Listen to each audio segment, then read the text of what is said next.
ce troisième jour de la couture parisienne, je me suis dit qu'on pouvait peut-être faire un hommage à Paris avec 5 rendez-vous parisiens à travers 5 défilés.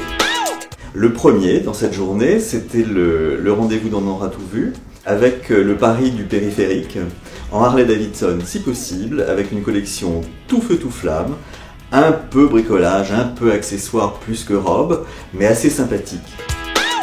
La deuxième collection de la journée, c'était celle d'Elissab, et là c'est le Paris du parc de Saint-Cloud. C'est un rêve de couture en blanc et rose, jusqu'à la mariée en blanc et rose, mais pas que, une vraie simplicité, une vraie recherche de coupe également, ce qui fait qu'Elissab aujourd'hui est sans doute le plus apte à être à la fois un classique et un moderne. C'est quelqu'un qui cherche, qui trouve, mais qui ne perd pas les bases classiques de la couture. Le troisième rendez-vous de cette journée, c'était le marché de Belleville, évidemment, vu par Jean-Paul Gaultier, avec sa couture Gaultier Paris. C'est les vêtements, les grands classiques de Gaultier, le trench, le corset, des choses qu'on a déjà vues 1000 fois chez lui, mais refait, retravaillé façon couture, et à travers un hommage à Amy Winehouse.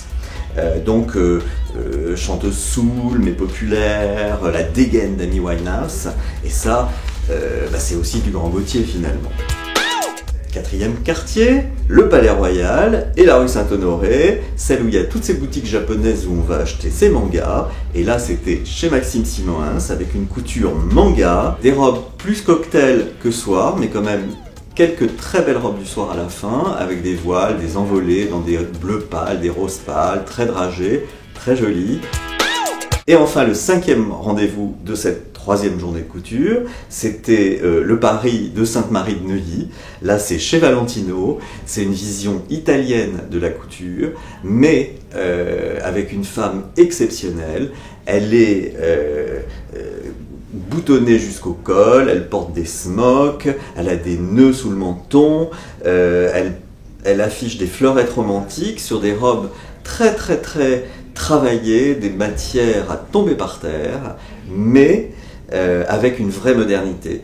Donc c'est quelqu'un d'aujourd'hui et d'un raffinement extrême, d'une modernité extrême,